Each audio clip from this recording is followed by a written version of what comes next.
The white professor suddenly discovered something unusual. The new black janitor in his lab was secretly reading his medical textbooks. Seeing how focused the man was, the professor had an idea. He decided to test this eager learner. He pointed at an instrument nearby and asked what it was. To his surprise, the janitor answered without hesitation. Van Slyke Neil gas manometer, sir, doctor. The professor could hardly believe it. The answer was completely correct. Next, he asked to see the janitor's hands. After only a moment of observation, the professor was astonished. He handed him a pair of tongs and told him to pick up a test tube. Thomas did it with ease. The professor then raised the difficulty, asking him to use his left hand. But Thomas completed the task just as smoothly. He even picked up a cork and sealed the bottle with a quick twist. His skillful movements delighted the professor. Even the professor's college students were not this capable. The very next day, Thomas was promoted to lab assistant. But when his wife heard the news, there was no joy on her face, because the title sounded important, but the pay was only $12 a week. That was just a third of what he earned as a carpenter. Still, Thomas valued the long-term future this job could bring. Sweetheart, it's important work,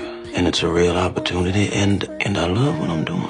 Thomas hadn't applied for this job on a whim. Since childhood, he had carried a dream of medicine. After graduating high school, he worked 7 years as a carpenter. His goal was to save enough money to enter medical school. But one day, the bank where he kept his savings collapsed. All his money was gone. His chance to study medicine seemed lost. Fortunately, through a friend's introduction, he found work at a medical school. The pay was low, but it brought him closer to his dream. He was willing to clean even the dog kennels if it meant staying near medicine. Soon, his talent caught the professor's attention. Promoted to lab assistant, he now had the chance to truly learn. With determination and natural ability, Thomas advanced quickly. Months later, he finally faced his first chance to perform surgery. In a traumatic shock experiment, the professor drew a black line on a subject. He ordered Thomas to follow it. Thomas carried out the procedure with precision. Together, their teamwork led to a successful operation. But when the professor asked for the work records, he found nothing. Thomas, with no experience, didn't know what a recorder was. The professor flew into a rage, scolded him, and kicked him out of the lab. Yet after Thomas left, the professor found his notebook. Every step, every detail of the surgery had been carefully written down. It was far more detailed than any recorder. Only then did the professor realize he had been wrong. He ran after Thomas, apologized, and begged him to return. For the first time, Thomas felt deeply moved. He forgave the professor, and from that day on, they became a team. The professor was sharp like a scalpel. Thomas was steady and precise like a pair of forceps. In their 12th year working together, they made a breakthrough in traumatic shock. Their findings were rushed to the battlefield. Countless wounded soldiers were saved. A general came back from the front to thank the professor in person. He announced that the professor would become head of surgery at Johns Hopkins. But at the celebration, the professor took all the credit for himself. Not a word about Thomas. Still, Thomas said nothing. His only goal was to pursue his dream of medicine. Soon after, they moved to Johns Hopkins. For Thomas, it was the temple of his dreams. In the hallways hung portraits of medical legends. The professor said his face would one day be on those walls. Little did he know, Thomas secretly wished for the same. But when they arrived, the security guard told Thomas to clock in at the back door. He was used to this kind of unfair treatment. He followed the order quietly.